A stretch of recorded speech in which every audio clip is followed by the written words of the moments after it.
Hello guys, I am back from another video, and today we're talking about what if Deku was an Oni. So, in the last video we talked about how he first came to this Buddhist sect. So, his mother was having a money problem. Well, because of this, she decided to just, throw him away and put him in front of the stairs of this Buddhist temple, where he was adopted by his adopted mother, who was abusive to the other children, but not him, surprisingly. He also lives in the same room as a powerful and also cursed sword, known as the Blood River Blade, who was, this blade was actually pretty much cursed thanks to the creator of the blade named Senji Muramasa, who basically just used children's and other innocent people's blood as the catalyst to making these blades so sharp and powerful, but at a cost for the wielder to basically become a literal berserker and basically kill anybody on sight. Because this, the reigning daimyo of this era would basically execute him. Because of this, his soul, or his spirit, would be trapped in the sword seeking revenge. And also seeking blood, thanks to the, innocent killing. So, after that little explanation, a tourist or a group of tourists decide to come in and decide to look around this Buddhist sect, but after a while, this one tourist would transform into a kitsune, which, if you don't know, is a nine-tailed fox. If you probably know that, it's probably from, it's a typical anime trope. So, this kitsune would basically kill everybody, including his adopted mother and his siblings. He would wield a kanabo to basically try and fight him, but he was too powerful, until the sword called out to him. After unsheathing the sword and basically blacking out, he would realize that the kitsune was basically torn apart. Not only that, his body would start to change. His eye would start turning into more of a, bluish color. He starts gaining tattoos and much more defined muscles. He would start scratching the top of his forehead as four horns would come out of there. His ears would start becoming much more like elf ears, if you can say that. As after he basically kills the kitsune, he would basically eat him alive.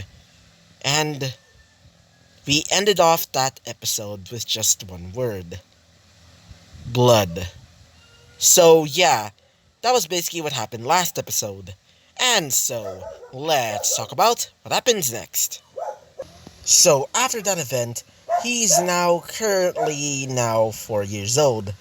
I also forgot to tell you in the last episode that he was basically freaking 8 when that event happened. So yeah, that is some trauma. So, because he's 10 now, he decided to use this Buddhist sect as his now base of operations, where when people decide to pray there, he would, let's just say, use them as dinner. So yeah, many people started to, avoid this, temple in particular, calling it the cursed temple of the Ashura, because, after all, the god that they worshipped at that temple was a Hashura, or, Ashura, or whatever you want to call it. Basically a Buddhist god of death. Not really death particularly, but also a god of, war and strength itself. And also rage. Basically, because of this, they started avoiding this, specific, temple where Izuku lives. Because of this, many people, mostly, horrible people, decided to go there to try and test their bravery, but every time, they would just die. No matter what. So, because of this, everybody would just be afraid of that sect. And Izuku absolutely loved it. He loved eating all the flesh of these innocent people. The blade absolutely loves it as well. His eyes would start glowing as he would just say this to the rest of the yokai that are basically around this, temple as well. He would say this: Oi! Any of you that are trying to fight me and take away my territory, then try me.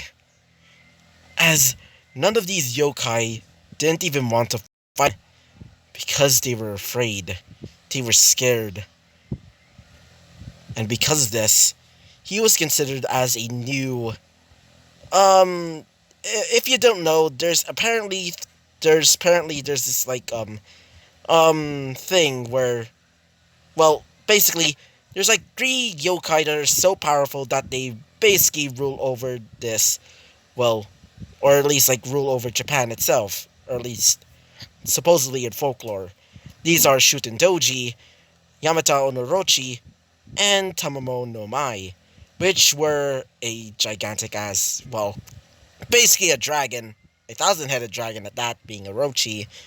Shuten Doji, just basically a drunken demon, but not only that, the king of a certain mountain. You probably know this from Fate, but no, the lowly, no. And you probably know Tamamo no Mai as a, well, pretty prominent figure lately because of the whole Killing Stone breaking. Yeah, after I heard of that, I thought in my mind of, well, the Fate version of her, which... Anyway, so, because of this, they started calling him the fourth, well, best, or at least strongest, well, yokai in the sector. Or at least this place, at least. Because of this, well, Shuten Doji was kind of afraid. But not really. Because all three of them are basically gone. Apparently, during those days, during those times before the modern era, they were all killed, thanks to the help of some god's intervention. Like, for example, you probably know the legend of Miyamoto no Raiko and his, well, son? I'm taking this from Fate, most of it. So, basically, Shuten Doji was killed by one of the, four heavenly retainers, I can't remember his name. Then there's Tamamo no Mai, who was purified many years ago, by now, and Yamato no Orochi, he just got sliced in half thanks to the help of, like, well, I think his name was Susanoo. Yeah, Susanoo. So, because of this, they now think that they're still alive, and, well, they don't even know that they're actually dead, so they think they're still alive, so that's why they decide to call him the fourth most powerful, the fourth most powerful, well, yokai in this sector, or in all of Japan. So, yeah, Izuku was pretty much living the high life, being worshipped by several other yokai like Tengu and many other, well, yokai like that. Then there's this other problem. Quirk users. Especially because of heroes. Lately, heroes started getting, well, reports of these, well, disappearances in that specific sector. Because of this, they would decide to, I don't know, maybe like, bring in some freaking police already. So yeah, many policemen and also some heroes would arrive to go to this Buddhist sect. Because of this, many of the yokai would report it to the Izuku, as one of them would say this. Mr. Izuku. As Izuku would say this. What? As he would say this.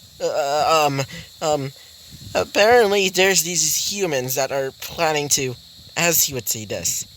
Humans. Why are you warning me about that? I mean, I'm looking for some new prey to fight, but...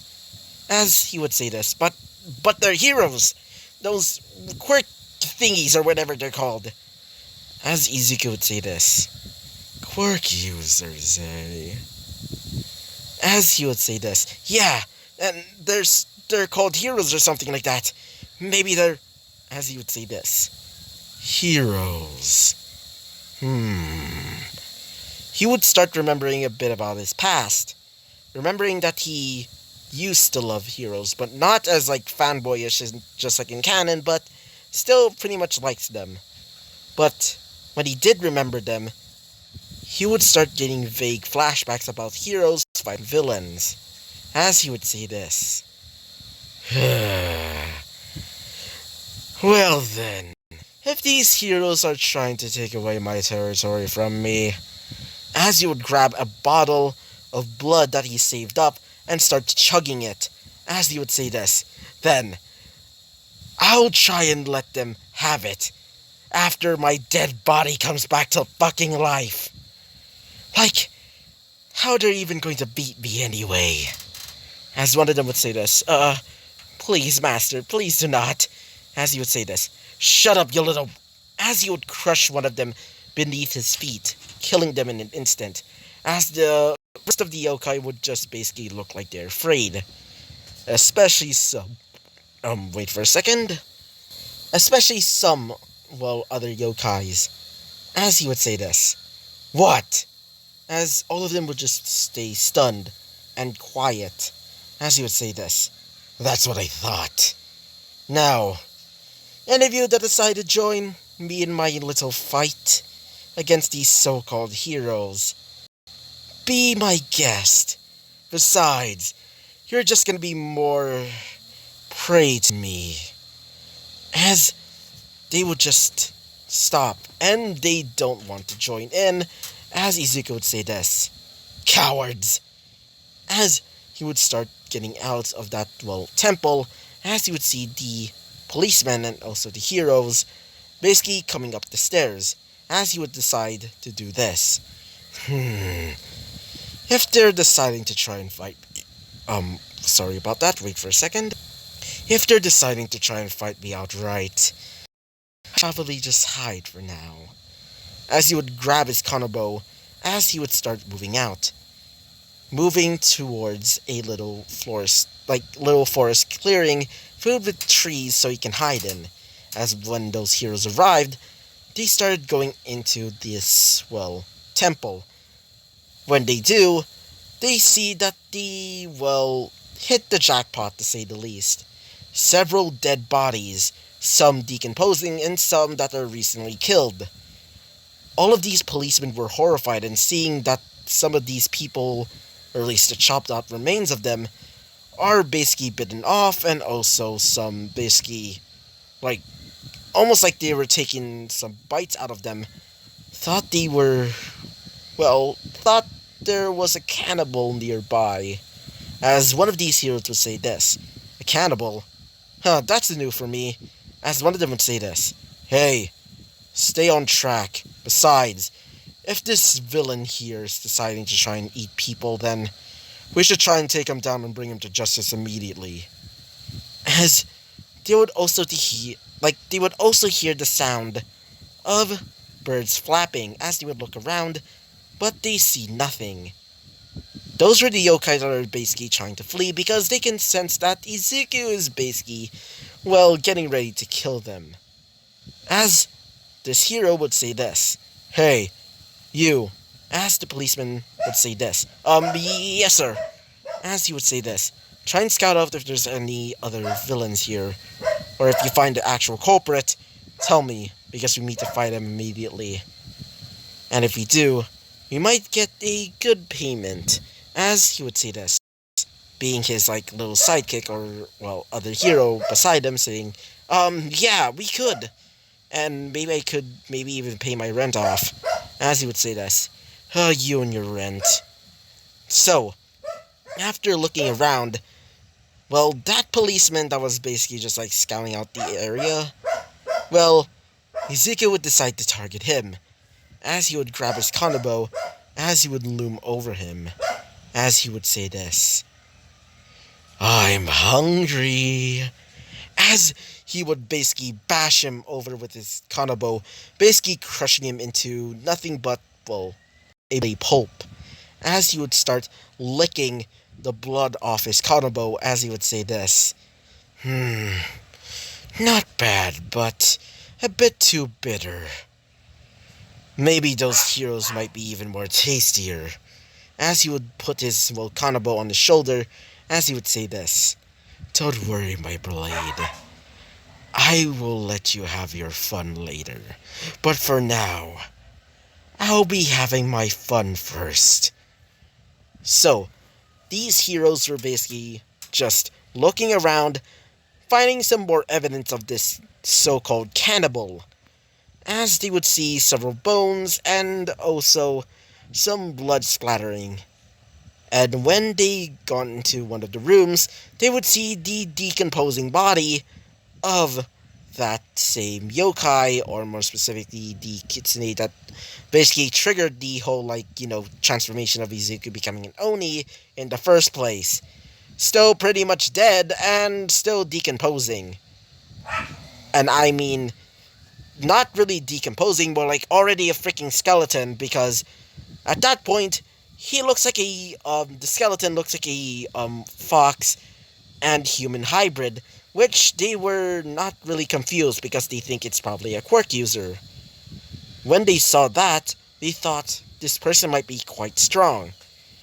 As Izuku would walk into the room, as he would say this, my. As both of them would just look over as they would get ready their quirks.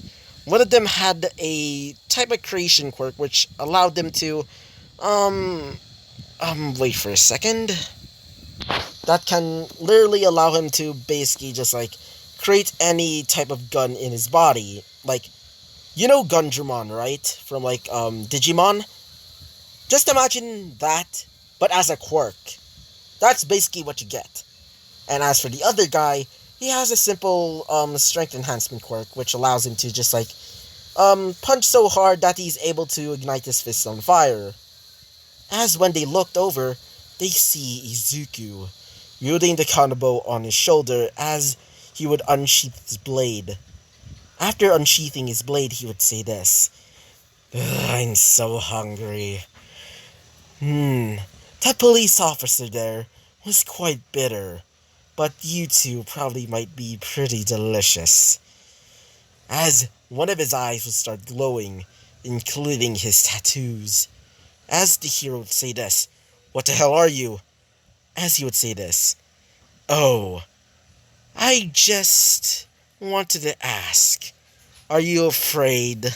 As one of these heroes would say this, why would I be afraid of a stupid villain like you? As he would say this, wrong answer! As he would start charging towards him, as the hero would try and block him, being the gun one. The hero would start shooting at him with the guns that he created from his fingers. He would just slice these finger guns. Those literal finger guns, I'm not even joking. I mean, there literally are finger guns, so, after cutting these finger guns literally down to size, he would say this, my fingers! No, I can't grab anything anymore. As he would say this, oh, shut up, and besides, we have bigger fish to fry. As he would see that Izuku's basically gone.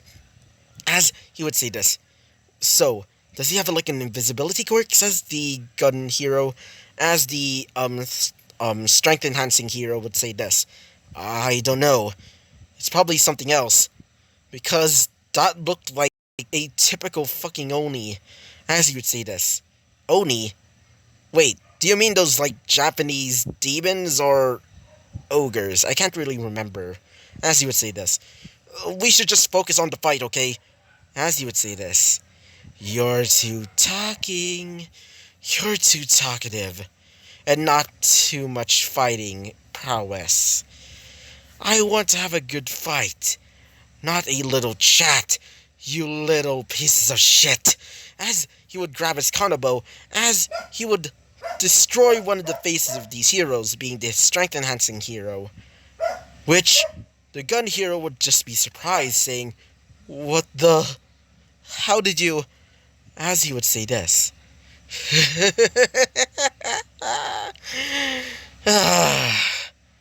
First of all, before you die, I'll just have to tell you what I really am.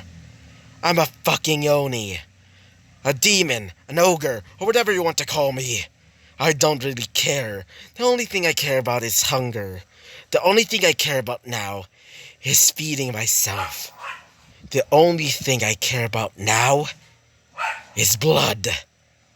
And your blood seems to be quite interesting, including that other hero. as he would start licking the blood off his kanabo as he would say this. Spicy. As for you, before you die, my sword here contains my power. This sword gave me that power. It gave me a choice. But that choice led to my siblings' deaths. I couldn't save them. It's all my fault. But now, with this power, I can be the top dog now. Now, as for you, hero, I've been looking for a new meal, and you're just the right taste. As you would say this, please, no, have mercy, please, do not. As he would grab his sword, as he would unsheath it, killing the man, decapitating him. But unbeknownst to them, apparently one of the officers that Izuku dragged in, I kind of forgot about that, he actually dragged in a dead corpse of the other officer, and that officer had a little camera installed in his, uniform.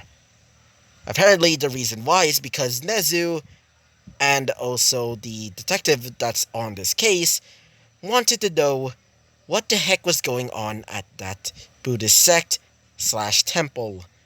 And after they saw that, they were horrified.